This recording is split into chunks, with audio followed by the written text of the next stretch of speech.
आपल्या दादाची दुःखद बातमी कळाली.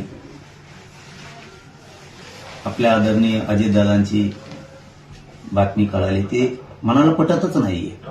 अनेकांना संपर्क केला, सगळ्यांनी सांगितलं, पण चॅनलवरती पण सुरू आहे, तरी पण विश्वासच बसायला तयार नाही की दादाचं अपघाती दुःखद निधन झालंय म्हणून. दादा म्हणजे खूप आता राज्याची खूप मोठी हानी झाली, खूप मोठं नुकसान झालंय. असा नेता होणे नाहीये. आता ही पोकळी भरूनच निघू शकत नाही कधीच. पुऱ्या राज्यावरती आता दुःखाचा डोंगर कोसळलाय. सगळ्या राज्यात दुःख आहे. सगळीकडे हळहळ व्यक्त केली. स्पष्टपणानं काम करणारे दादा. कोणाचं काम होणार असेल तर होणार म्हणणार, नाही म्हणले तर नाही म्हणणार. सगळ्याच लोकांचं याच्यामध्ये नुकसान झालंय.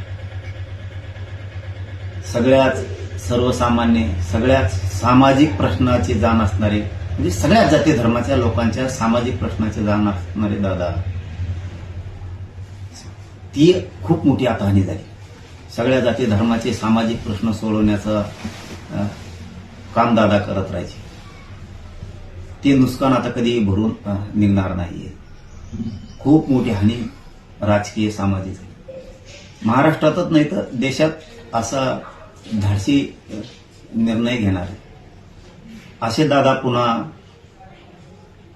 होणार नाहीयेत. की खूप शेतकऱ्यांपासून सर्वसामान्य सामाजिक सगळ्या जाती धर्मांच्या लोकांचं खूप मोठं नुकसान झालंय. आपल्याही समाजाचं खूप मोठं नुकसान झालंय. खूप मोठा सामाजिक राजकीय आधार दादा होते सगळ्यांचा. ही बातमी आत्ताही पटतच नाहीये. दादांचं अपघाती दुःख निधन झालंय म्हणून काय बोलावं काय कळतच नाहीये. दादा नाहीयेत, दादाचं अपघाती निधन झालंय, या बातमीवरती विश्वासच बसत नाहीये.